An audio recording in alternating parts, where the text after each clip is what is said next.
And this one just has to be one of the more strange ones, so I thought you guys would like it if I got into a strange love story. But we're going to be covering a lot of ground, and we're going to break it down in a lot of different pieces. So open up your Bibles to Genesis chapter 29. Genesis 29. Nick, you got a Bible? This is my favorite Bible in the entire world. So yeah, I think Proverbs is the best. No, it's awesome. Genesis chapter 29. Who's got it? I do. What verse? What verse? I got it. What verse? I'm going to read it. Y'all ready? Totally. Okay. Then Jacob, y'all there? Yes. Okay. Then Jacob went on his journey and came to the land of the people of the east. Now, right before this, Jacob has his twin brother Esau, and Esau was born slightly before Jacob was born. And so Esau was a man's man, Jacob was a mama's boy. And so Esau was out hunting for this dinner, and Jacob was inside and stewing, cooking, and things like that with his mom. And Esau comes in, he's really hungry, really tired, and he sees some stew. And Jacob ends up getting Esau to sell his birthright that he's going to get and inherit everything of his father's for a bowl of soup. And so Esau gets mad. Jacob deceives his father, and he gets his father to bless him, makes him seem like he's blessing Esau, and he ends up blessing Jacob, and then Esau finds out about it, gets really mad. So Jacob's now on the run. So this is where we pick up. Jacob went on his journey and came to the land of the people of the east. Verse 2, and as he looked, he saw a well in the field, and behold, 3 flocks of sheep lying beside it. For out of that well the flocks were watered. The stone from the mouth of the well, on the stone of the well's mouth was large, and when all the flocks were gathered there, the shepherds would roll the stone from the mouth of the well and water the sheep, and put the stone back in its place over the mouth of the well. Jacob said to them, my brothers, where do you come from? They said, we are from Haran. He said to them, do you know Laban, the son of Nahor? They said, we know him.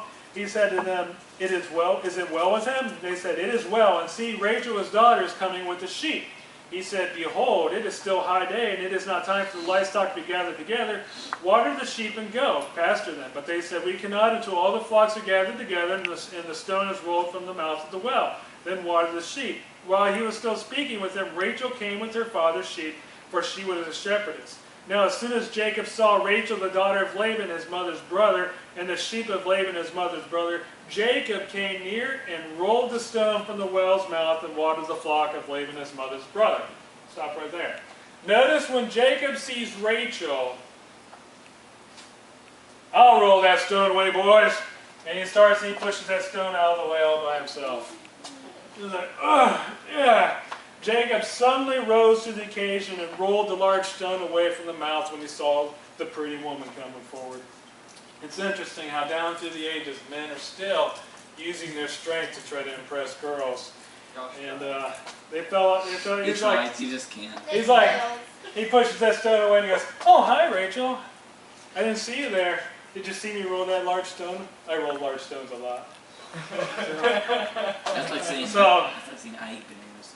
After Jacob flexed his muscles for Rachel, she ran home and told her father, Laban, that there was a relative, and that was Jacob, and we'll pick up the story. And then Jacob stayed at Laban's house for a month. We'll pick up the story from there. Genesis chapter 29, 15 through 17. You all there? Just a few verses down. Then Laban said to Jacob, remember he had stayed there a whole month. Then Laban said to Jacob, because you are my kinsman, should you therefore work for me for nothing? Tell me, what shall your wages be? Now Laban had 2 daughters. The name of the older was Leah, and the name of the younger was Rachel. Leah's eyes were weak, but Rachel was beautiful in form and appearance. So we have Laban. Okay, that's the father. She has two daughters. Leah. Now Leah has weak eyes. And Rachel, she is beautiful. Listen up. Beautiful in form and appearance. Now what's interesting is there's a lot of arguments about what weak eyes mean. I've only heard one person say that she had poor eyesight. Everybody else is like, it means that she's ugly. She's not very good to look at. So weak eyes, it could mean she was cross-eyed, it could mean that she had some kind of eye defect, but she was not looked upon. And then we know that weak eyes means that she was not very pretty because there's a word that starts with but. She had weak eyes, but Rachel was beautiful in form and appearance. That is a contrasting conjunction. It means that what this is contradicted by what's coming next. Y'all got that in English? Yeah, delicate eyes, weak eyes. Weak eyes, but beautiful in form and appearance. Got it? 2 daughters. One's pretty, one's not so pretty. One's beautiful in form and appearance, one's got weak eyes. One looks like me, one looks Anybody like know what Leah means? Sean. So you must be Leah. Anybody know what Leah means? Oh, I knew this. Wild cow. Really? Did your fathers call you young ladies wild cow before? Nope. If your dad started calling you wild cow, what would you do? Go ahead, get up and leave. What does Rachel mean? It means You. Sorry, I messed that up. foo. You, lamb. Sounds like, it looks like ooh. Like, Now, which is cuter, a wild cow or a little ewe lamb? You know what a ewe lamb is? No. A baby lamb. oh. You get your pictures taken at Easter time with baby lambs. You don't get your picture taken with wild cows. All right? Y'all got me then? What cows?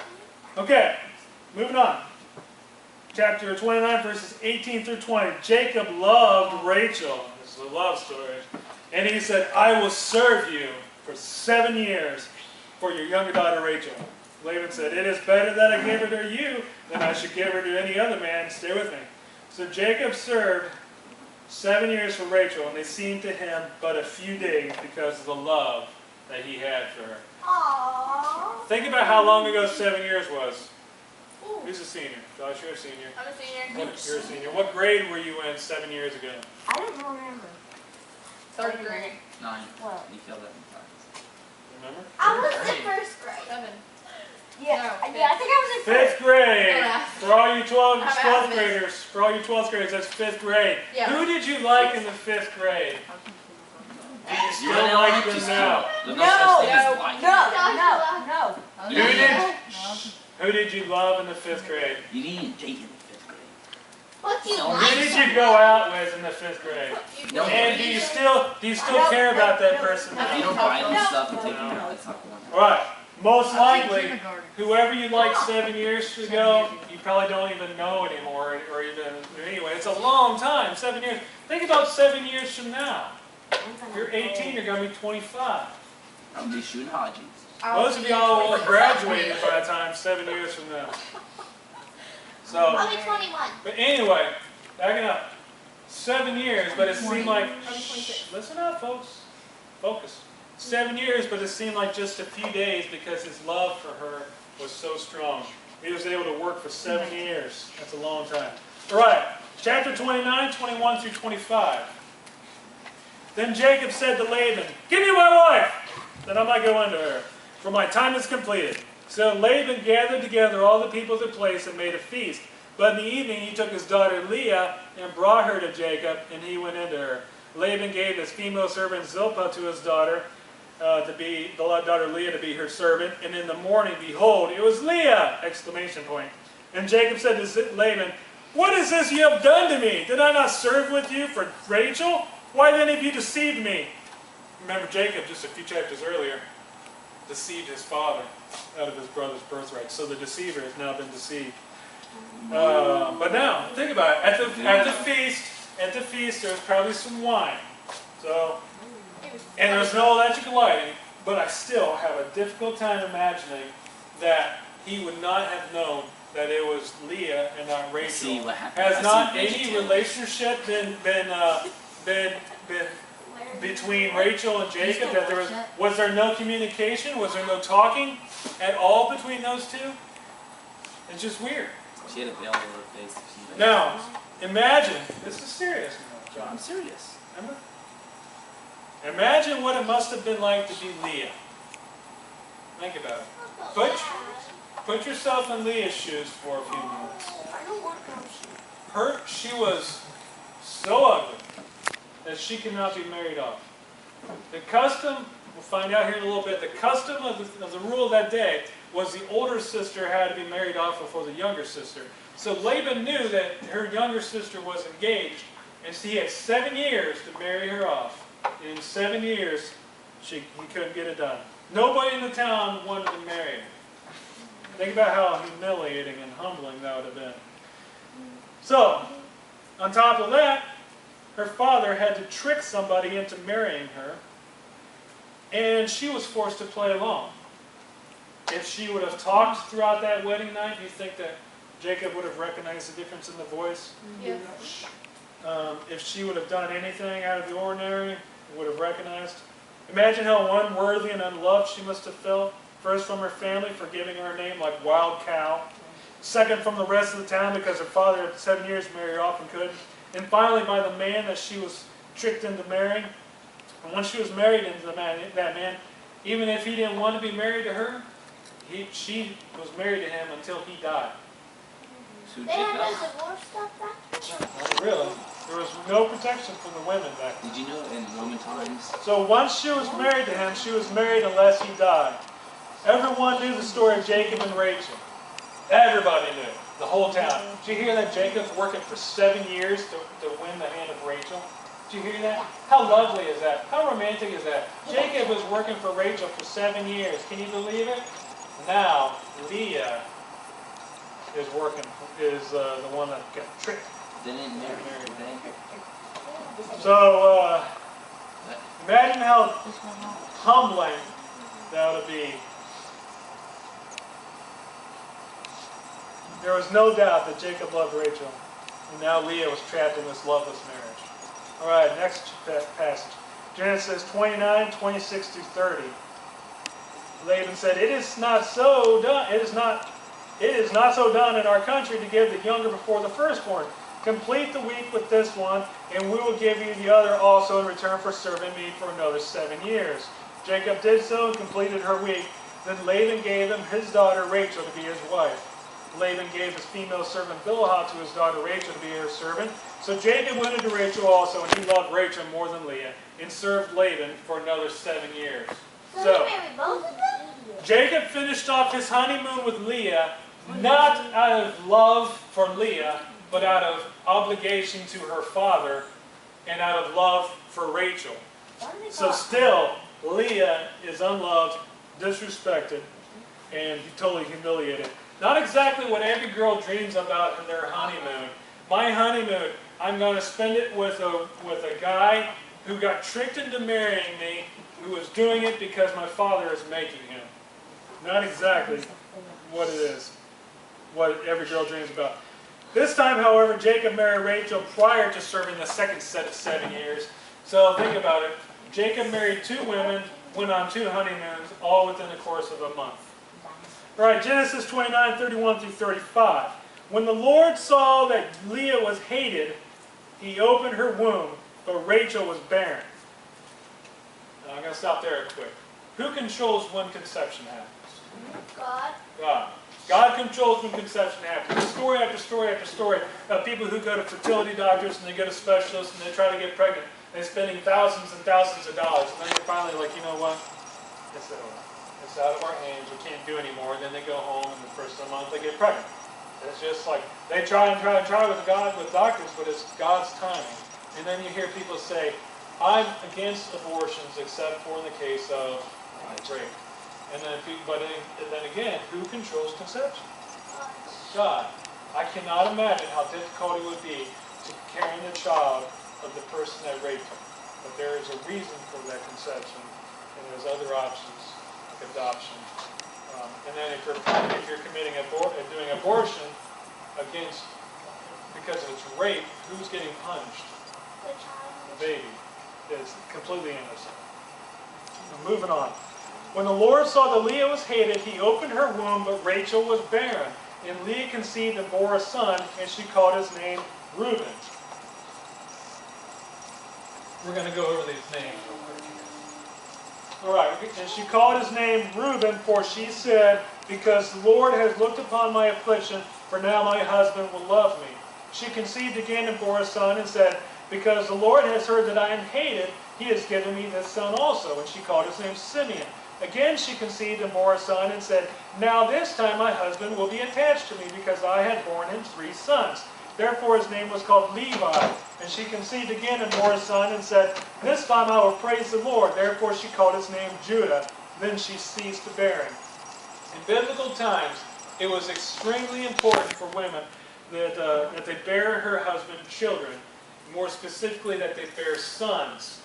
Now daughters were okay, but a son is what you would give your property to. Abraham needed a son to turn over all of his property to, otherwise he was going to have to give it to his cousin or somebody else that wasn't going to carry on his name. He needed to carry on his name, he needed to have somebody to give off his property and his land to. So Leah, when the Lord saw that Leah was hated by her husband, he opened up her womb and he left Rachel barren. The beauty queen was left barren. The ugly woman started having boys. This is a very important verse because it tells you who controls conception. It's God that controls conception. But we're going to look at the... all right, let's think about this. How many of y'all have ever gone out with 2 people that were dating and you're the third person? Sandy, jump! Oh, I did. How was it? Was it awesome? No. Did you love every minute of it? Tim Hawkins has a song called Third Wheel. Go home and YouTube it. It's all about being the third person. How many of y'all have ever been the third person in a car? If you're sitting in the back seat, you're the third person in the car. No, I was driving and he was in the back seat. You know that you're not the coolest person in the car if you're the third person in the car sitting in the back seat.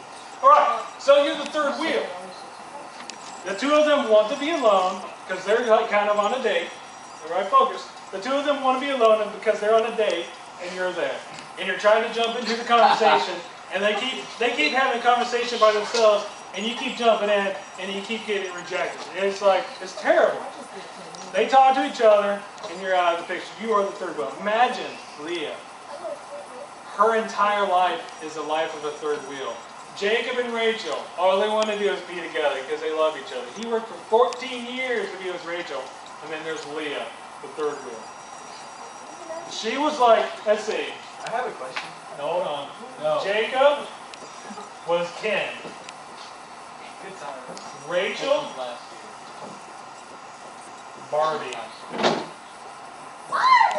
And Leah, Who's the rat? She's she's like the bride of Chucky. Oh gosh, it's freaky. Dang, I bet you the mean person in high school cracking a joke. Bride of Almost, Chucky. okay. Alright, if you don't know who the bride of Chucky is, go home and Google bride of Chucky. You'll find it. It's not too good to look at. Nope. So anyway, that was Leah's life. Hanging out with Ken and Barbie all the time. She was the bride of Chucky.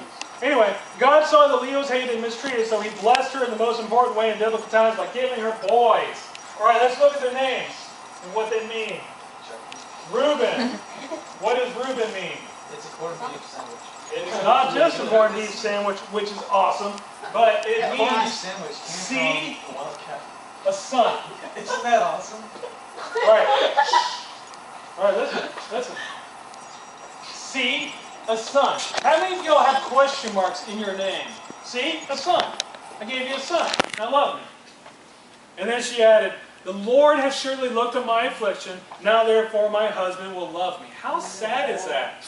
She wants to give her life, she's tied up, and her entire existence is tied up in getting her husband to like her. By 1, by having sex with him, and by 2, by producing children for him. And she's named her son, see, I gave you a son, now love me. Second one, Simeon. Simeon. Not quite Simon, Simeon. Simeon, what's that one mean? X Factor. Means herd.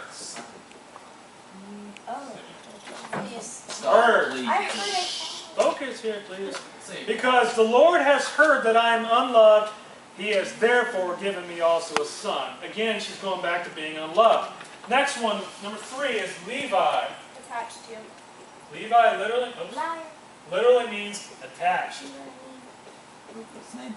Levi, attached. She's a cheater though. Literally means attached, and she said, her added statement, now this time my husband will become attached to me because I have borne him 3 sons.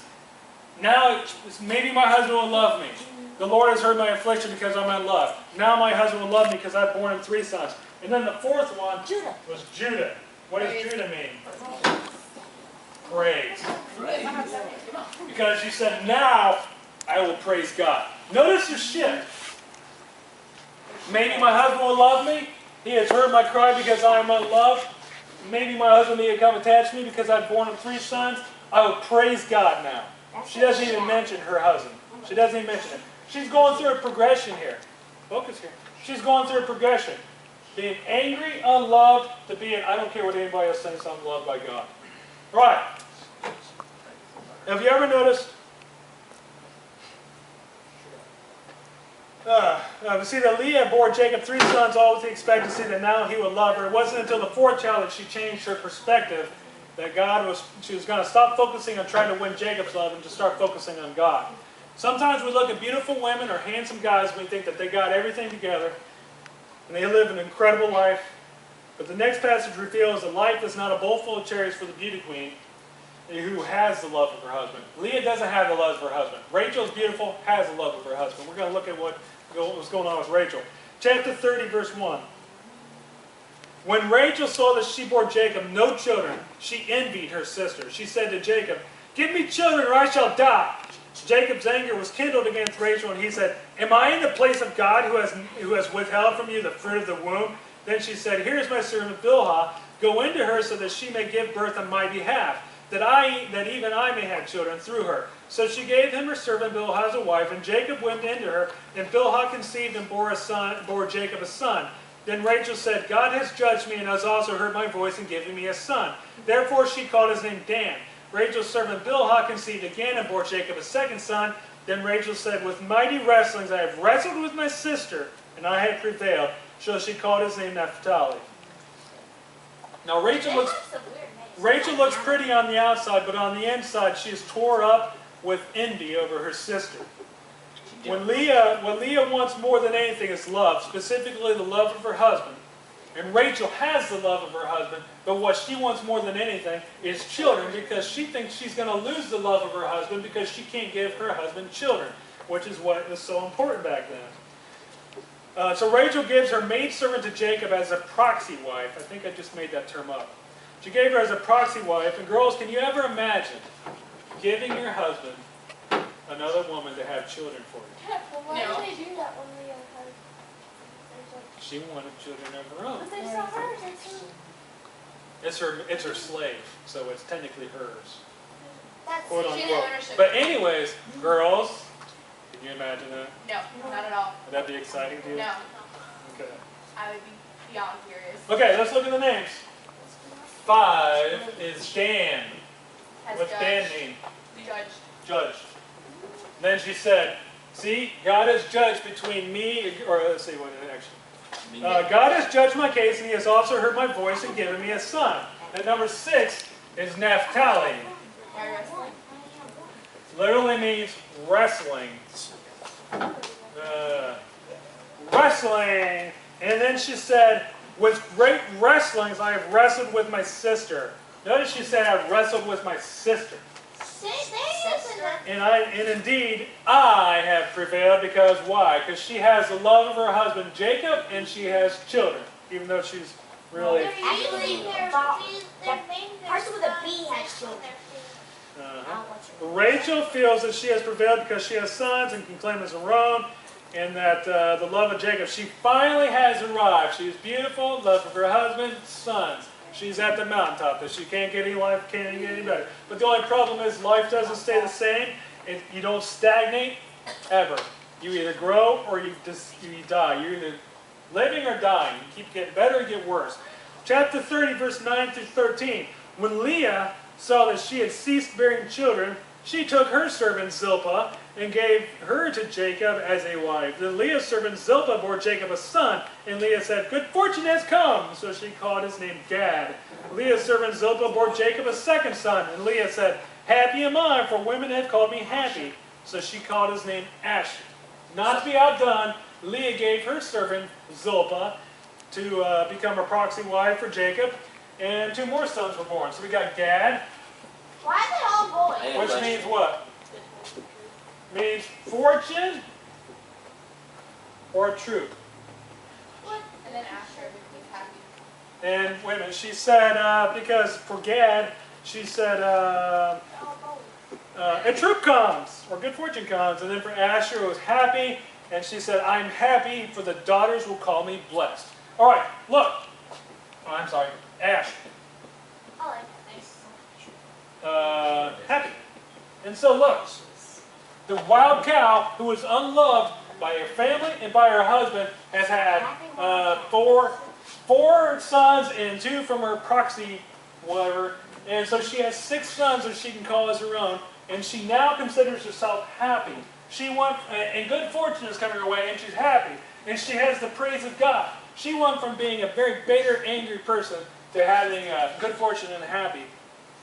And still her husband doesn't love her. No, we're going to keep moving on. You can ask me later. So, chapter 30, verse 14 through 21. In the days of wheat harvest, Reuben went out and found mandrakes in the field. Reuben's Leah's first son. So, in the days of the wheat harvest, Reuben went and found mandrakes in the field and brought them to his mother Leah. Then Rachel said to Leah, please give me some of your son's mandrakes. You know what mandrakes were for back in the day? They thought it brought fertility. So if you ate a mandrake, which is citrus fruit, I think, it brought fertility to you. So Rachel seriously wants some mandrakes because she still has not borne any sons of her own. And so she said, please give me some of your son's mandrakes. But she said to her, is it a small matter that you have taken away my husband? Remember, Leah was married first. She goes, is it a small matter that you have taken away my husband, that you would also take away my son's mandrakes? When Jacob came from the field in the evening, Leah went out to meet him and said, here's a good line for you girls, you must come in to me, for I have hired you as my son's mandrakes. Can you ever imagine saying that to your husband? Nope. No. I rented you for the evening. It's like Jacob is a timeshare husband. So he lay with her that night, and God listened to Leah, and she conceived and bore Jacob a 5th son. Leah said, God has given me my wages because I gave my servant to my husband. So she called his name Issachar. And Leah conceived again, and she bore Jacob a 6th son. Then Leah said, God has endowed me with a good endowment. Now my husband will honor me because I had borne him 6 sons. So she gave his name Zebulun. Afterwards she bore a daughter called Dinah. Now, There's the girl. a girl. Now, did she have more girls in between? We don't know. The Bible is real good at, if it doesn't fall into the story, they don't even mention it. She could have had 30 other girls, but only mention Dinah because she comes into the story later. All right. The rivalry between these 2 sisters is so intense that they had to bargain with each other over time spent with Jacob. So then we have the 9th son, which is what? Issachar. I went to school with a guy named Issachar. Which means reward. It's a Or car. wages, because she said, God has given me my wages because I've given my maid to my husband. And then the number 10 was Zebulun. Which means honor. I see what mine I got says. It means dwelling. Ha It says honor. Well, yours is Well, I also have a different version. It says dwelling. And then she added, God has endowed me with a good endowment. Now my husband will dwell with me because I had borne him 6 sons. If in that time, if your husband died and you have no sons to take care of you, it was bad news for you. She has like, I don't know, 6 sons now? And so she has well endowment. She's got a good retirement now because one of those 6 sons will take care of her. All right. Genesis chapter 30, 22 through 24. Then God remembered Rachel, and God listened to her and opened her womb. She conceived and bore a son and said, God has taken away my reproach. And she called his name Joseph. Anybody know Joseph? Hi, Daddy. And she called his name Joseph, saying, may the Lord add to me another son. Okay, so number 11, That's too many kids. Joseph, Joseph. which means Joseph. Yes. he adds, he will add. He what? He will Ah. add. What did you say again?